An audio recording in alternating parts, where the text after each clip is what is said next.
welcome everybody and anybody to another video. This video took a little bit longer than I was planning for it to. I recently finished Expedition 33 on stream, and I wanted to take some time to just kind of write down and gather my thoughts fully on it. So this kind of took a little bit longer than meant to, but we're finally here, and I really want to talk about this game because I really enjoyed this game a lot.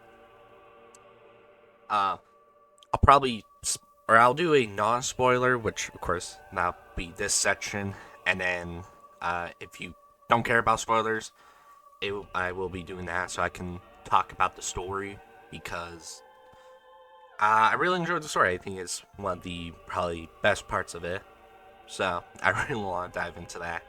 But so non-spoiler, and then of course I'll say when we're entering the spoiler territory, but so out of the way, I think it's a great game. I think it's a 9 out of 10 to a 10 out of 10 personally. 10 out of 10. I really think it's actually probably a masterpiece in my opinion for a game, but I can see why some people would probably not say it's a 10 out of 10. So 9 out of 10 to 10 out of 10. But yeah, great story, with really great characters, especially Mael and Verso. And it's just it being able to keep you having you emotional throughout the whole game is really good.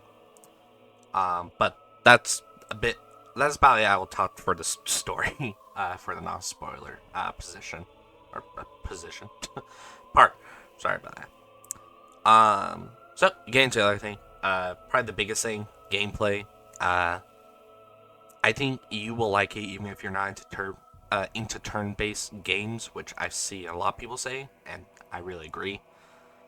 It's very fun. It feels good.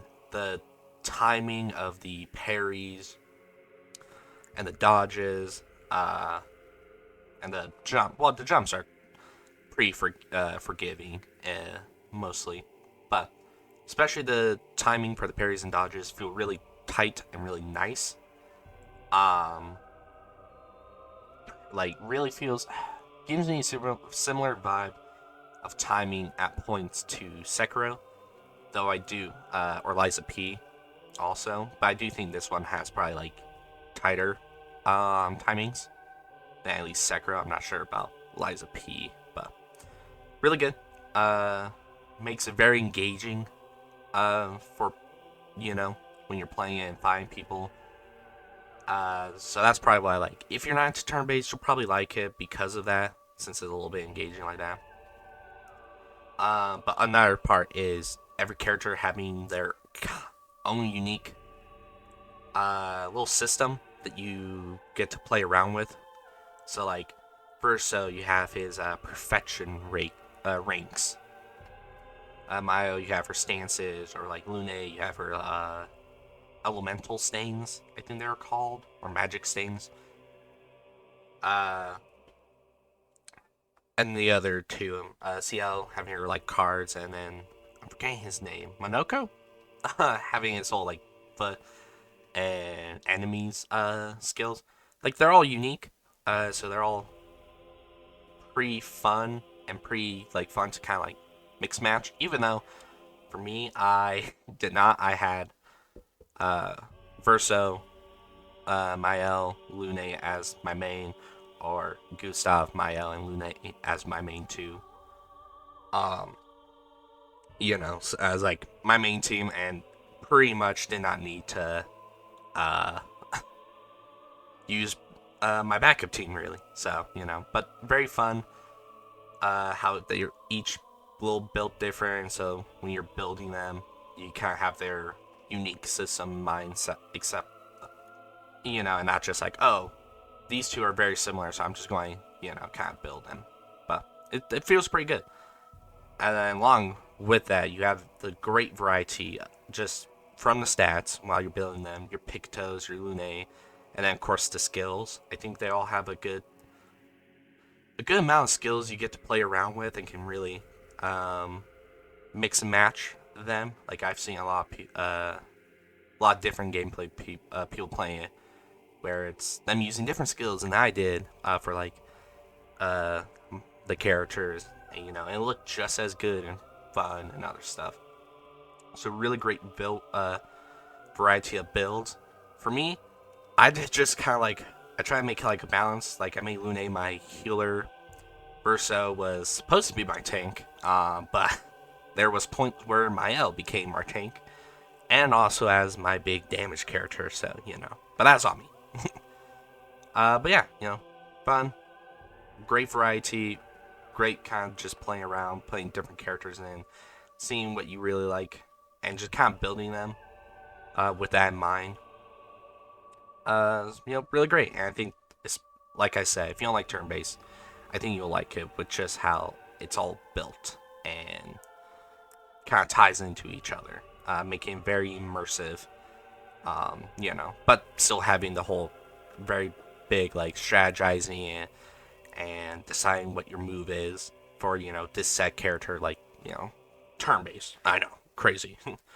It plays like a turn-based too still. Ooh, oh, really? I know, but I think I had to just say it. Music, so good.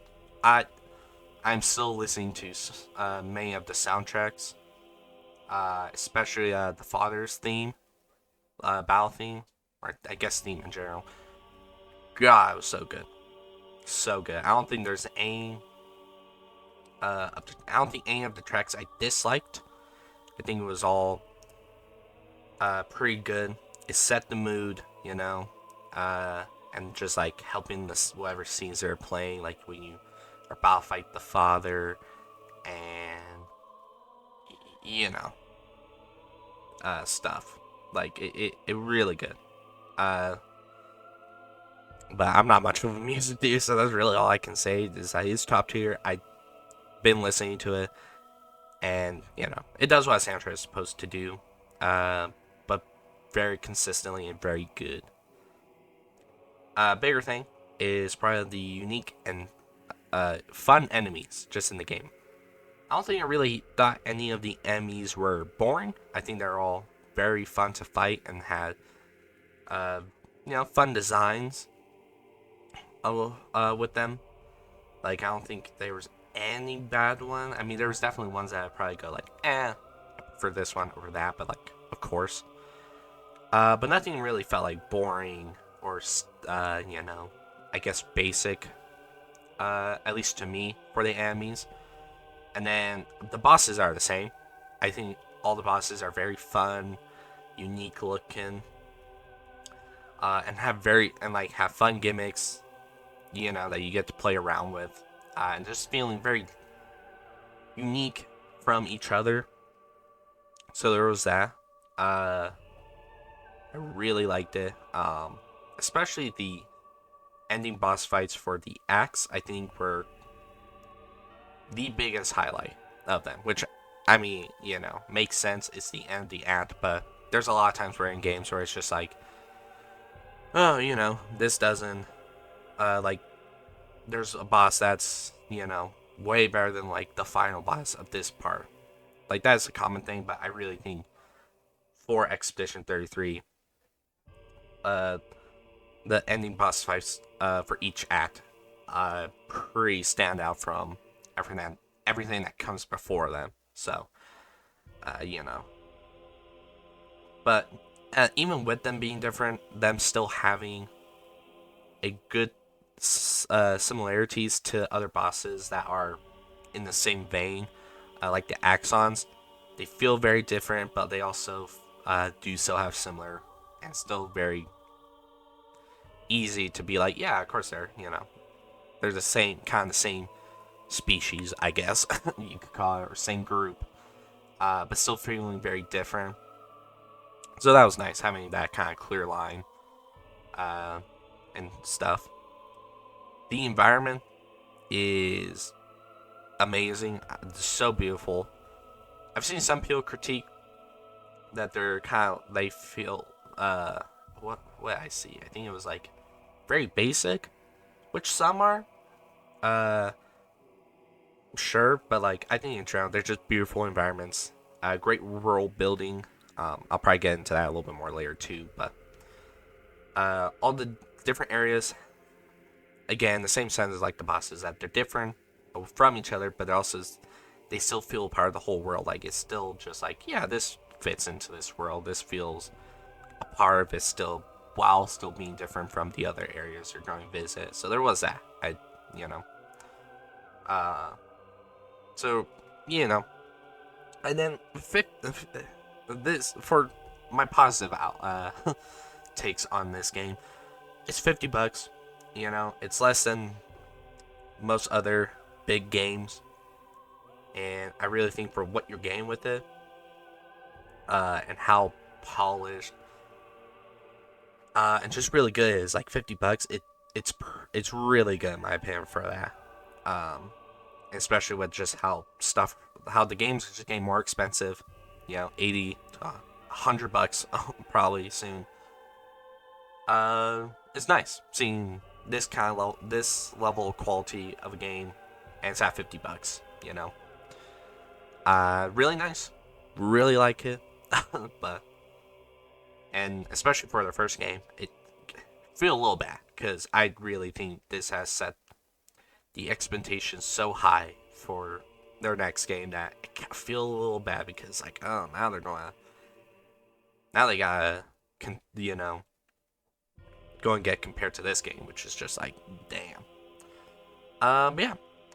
Now, I do have some critiques on it, or you know, and personally, they don't take away from the game for me.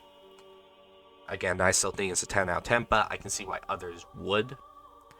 And I think one of the bigger parts is the lackluster romance. It feels very last minute and underbaked, and just not really important or necessary. Which if that was what they were going for, cool. It just feels like, why even have it in there? You know, like it really feels like you can just take that out and it's fine. Again, it doesn't ruin the game for me. It doesn't bring it down at all. It's just like I can see like someone being like, this romance kind of sucks and kind of brings the game down for me. But personally, no. But I can definitely see why. Uh, Areas, they're great. Some of them can feel short, uh, and like really feel like there could probably been a little bit more. Like I'm thinking, I feel like the ending area of Act 1 could probably been longer, or like Old Lumiere could have been longer, and stuff like that. But you know, so like there are some areas like that. And like in I guess the same regard, it was like there could have been a little bit more time, with the team. And like I know you again it has relationship levels and you can do that and it's not like mandatory. I think though like there could have been a little bit more of a mandatory thing of like you're moving through these stories and here's these little things that you know have a little bit more time, and get a little bit good bonding between the characters. Maybe like a smidge more. Though I will say I think with what we have, it's pretty good and keeps the pacing good for the game. Like I don't think the pacing feels like the pacing in general I think is top tier. Like it really keeps it consistent and it feels good.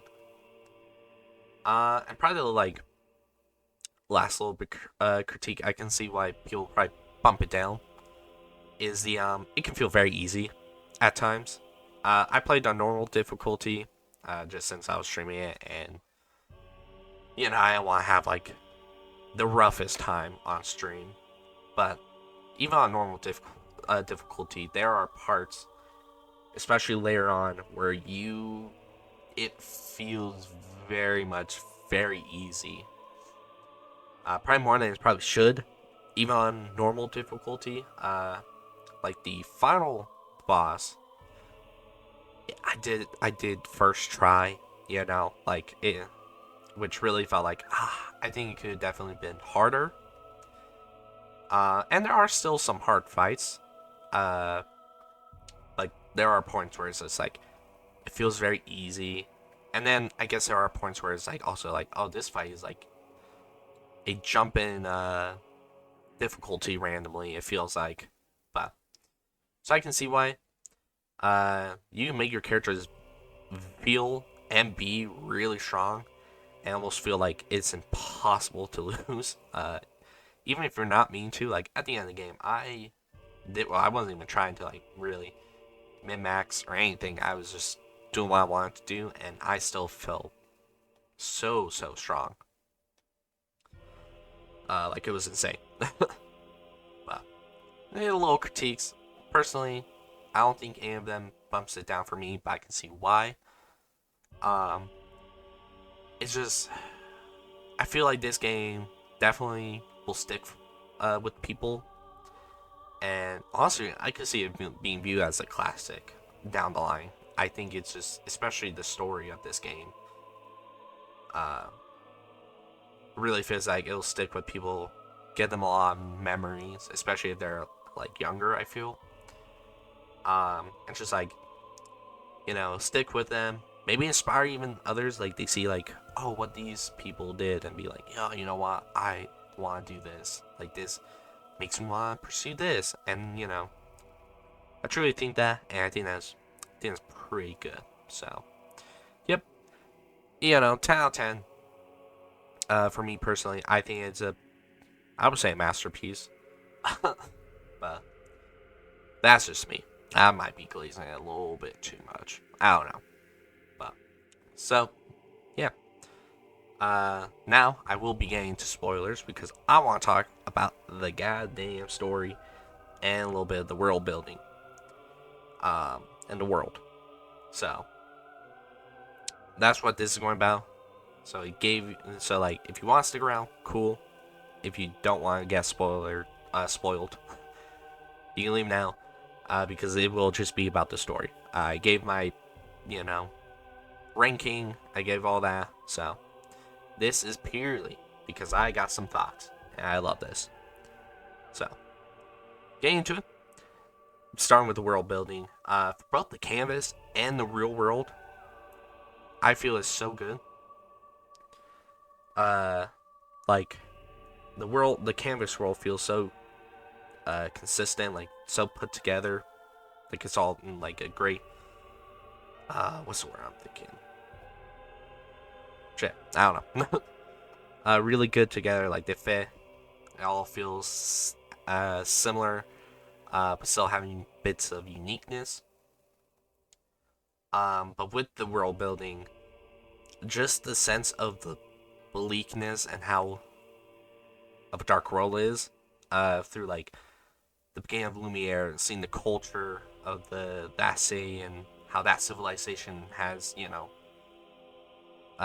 moved forward after the fracture and stuff, really gives you that good sense. And then when you're on the continent, seeing all these areas and how they changed since the fracture, seeing, gestuals or other people talking about and be like mentioning about the world before the fracture and just seeing the old remnants of the old world and stuff. It's just, again, it adds to just how dark and kind of bleak this world really seems. It really helps emphasize the thing of like the expeditions and why they're doing this and all that. But then, it's not all bleakness because you get fun stuff and you get to learn more about the outside world, but like the Jestrals and their culture and like their whole personalities of, oh, I want to fight and will be rebirth and all that. So like it's not all bleakness. You have them, you see them, you see them living, how they have kind of their culture is and how they deal with death and other stuff, and just amazing. Um, and yeah, the real world we don't get anywhere close. But I think what we do get is really good on setting up to be like, oh, you want to know more? like when you get introduced to it and see and like learning about the two groups, the painters and the writers, and like that's what you get, and you learn like the conflict between them, and like the tragedy that led to the game and stuff. Very little, but it is enough, in my opinion, to really get you interested and be like, oh, I want another game so we can see more of this world, the outside world, and, learn more about that. Um, just really good world building. And on top of that, I think that what probably makes the story great even more is because of the how heavy the world building is, laying the foundation for it all. I think the story is a masterpiece. It like going from saving Lumiere to learning the truth of the world being a painting, being a canvas that a fam or Verso painted, and learning about that family that he's a part of, to learn why the Gomage is happening, and just all the reveals and how just tragic it is for this for the canvas world and the innocents that inhabit it, because they're caught in the crossfire between a grieving family, and they don't really win. They get the short end of the stick in all regards. Like, they're having to live through this bleak world now, and then what happens later on with Verso and all that, and wanting the painting to end, the family moving on, and you really feel for the canvas people. And like some people, and this is going to get into the endings, which I will wait, but there are some people who are like, oh, well, they're not sentient, or like they're just painting, and it's like, I think that just does a disservice, because then it doesn't make, I think, the ending as hard of a choice and as tragic as it is intended to be, since they don't really get a happy ending, because they either get erased immediately, or they get to live a little bit longer, but Maya eventually will die, and then they'll just be destroyed anyways after. So like, they don't win really in the end. And not only that, even in Maya's ending, the world still looks fractured. So it's just like, it doesn't even look like she was able to fix it. It's more of just prolonging it. So So I think it does a disservice to just kind of look at them as not sentient. But we'll get a little bit more into that a little bit later. The story is just really good. Would make you invested, and having these big emotional moments that feed you a little bit of information, get you interested, get you emotional. And they just do it throughout the whole game. I don't think there was any point of the game where I was just like, oh, I don't really care where this is going. Like, I was always trying to theorize and kind of predict where it was going, and try and think of like, oh, what does this all mean? It just does a really good way of revealing that, in my opinion. From Gustav's death to learning about the family in Expedition Zero, and then the real world, and then all all finally learning about like what event of that night that really kicked off the game, and like, why is this all happening? Probably with that, with the emotional moments, is Maya and Verso are the standout characters, which, I mean, they're the main characters, but with Maya, learning, we spend the most time with her. We learn how she feels about the world and Lumiere, how close she is with, the Expedition 33 team. And just getting a good sense of, like, her outlook. And, we see the path of vengeance that she kind of sets out on, to get revenge for Gustav. And, oh, well, she going to take revenge on pretty much the version of her father, but we don't know that until later. And then you learn about her life on the outside of the canvas, and just like it's brutal. It like just learning about the fire and like her life changing injuries to the guilt she feels over uh the real Versa's death, and just how she just feels like a shell of herself. And you really feel for the girl, and it really makes you feel like, yeah, I get why she wants to be just in the canvas. She's traumatized. She's a traumatized teenage girl, that just wants to feel normal, see her dead brother, and just be around people that she, legit cares about. Uh, which I've seen some people argue, and I would say I think she legit cares about them. It's just like, you know, she wants to run away from Mel, and I think does a really good job. Does a really good job on having you understand that. In the same way, it does a really good job on you understanding Verso and his decision of he doesn't, he wants the canvas to end. He wants his life to end. Like he's tired. He's been alive for so long, and seeing friends die, and like he knows the reality of like this is a canvas, and that he isn't even the real Versa.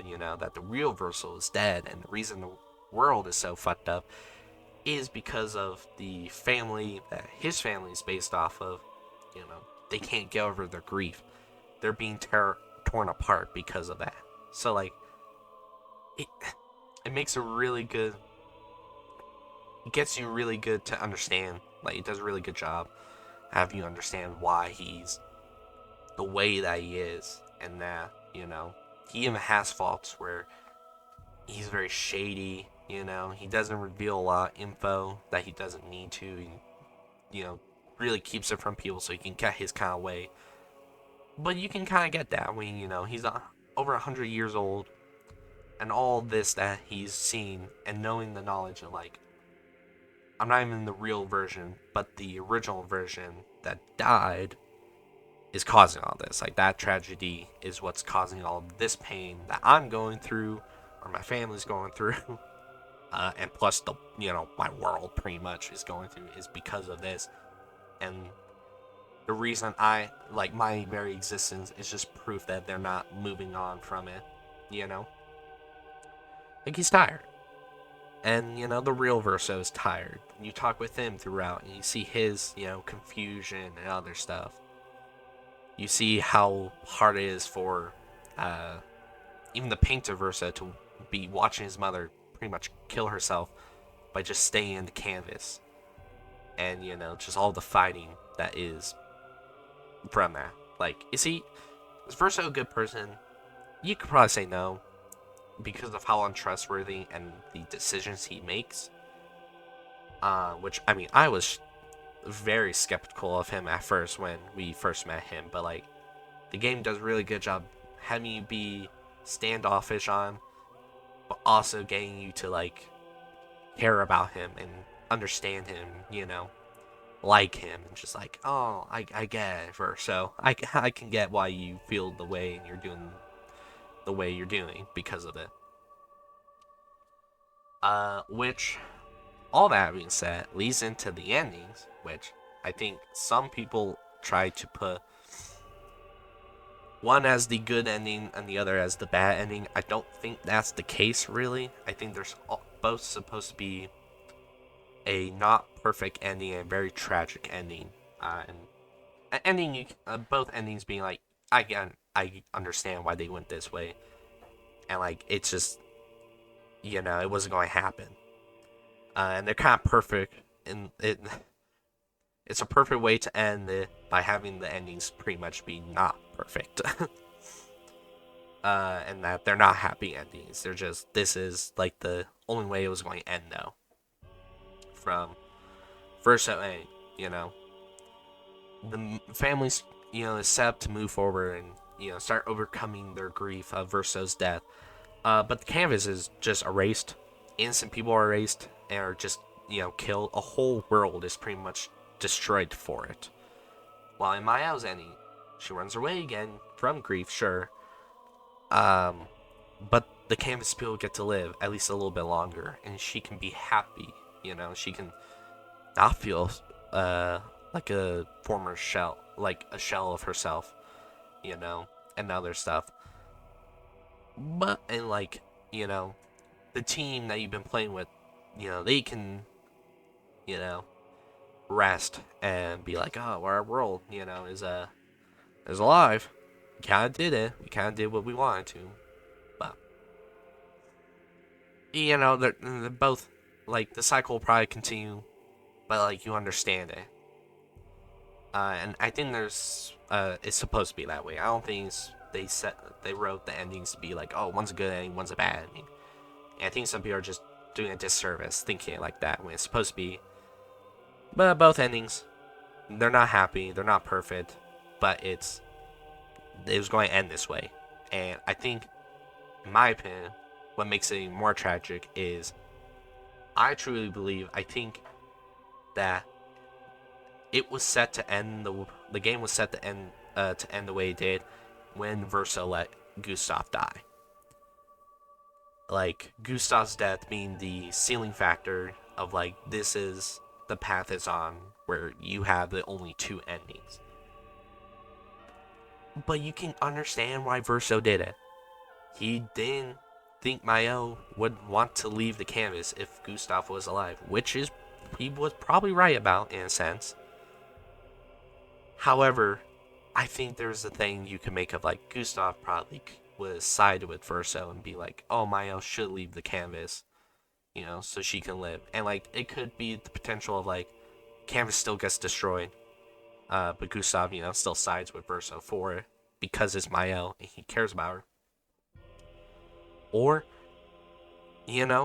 cause like if they were to convince Mael to just leave the canvas without fighting, it could have showed her father, that maybe she could be trusted, and maybe then the canvas, is allowed to be left up because it's like, well, Mael can, be trusted. She can come in and out. We can keep that final little part of Verso that we have up now, But I truly think that is what makes it more tragic is that with his death, it was kind of just sealed. It feels like that it was going to end the two ways it does. And that Verso let him die, believing that if he lived, Mael wouldn't want to leave. And he made this choice so he could get Mael to leave. He unintentionally pretty much caused her thing of not wanting to leave because of the added grief to it. And her thing of like, oh, well, we'll take control and, remake him and remake the people we lost. So, I think I don't think there's a good or bad ending. I think it's just here's the ending. Here's the endings you get because of the path that it was set on that you couldn't really deviate from. And I think that's good. It makes it more tragic, but I think it's a really great storytelling and will probably stick with people. Like I said earlier, and I think really inspire people to maybe make stuff of their own, from this. But, yeah, a little yap. That might have been incoherent. We'll see when I edit this. But, just a great game. I really loved it. Funniest thing is learning that I'm not as emotive at points as I thought I was. Because there are points where, in the last stream, where I was really hyped, and I did not look at because I did the final stream with webcam. Thankfully, I didn't do it any of the other streams because, oh my god, it would have been so embarrassing to see me having tears running down my cheeks at the end of Act 1, but yeah, so if you guys stuck around to hear me just talk about this, hope you guys enjoyed. And yeah, give me your thoughts on the game. In general or specific, I don't really care. But if you play, I would love to hear your thoughts. I think it's a really good game. But yeah, so hope you guys enjoyed, and I hope you guys have a good day or night. And I will see you guys next time. Bye.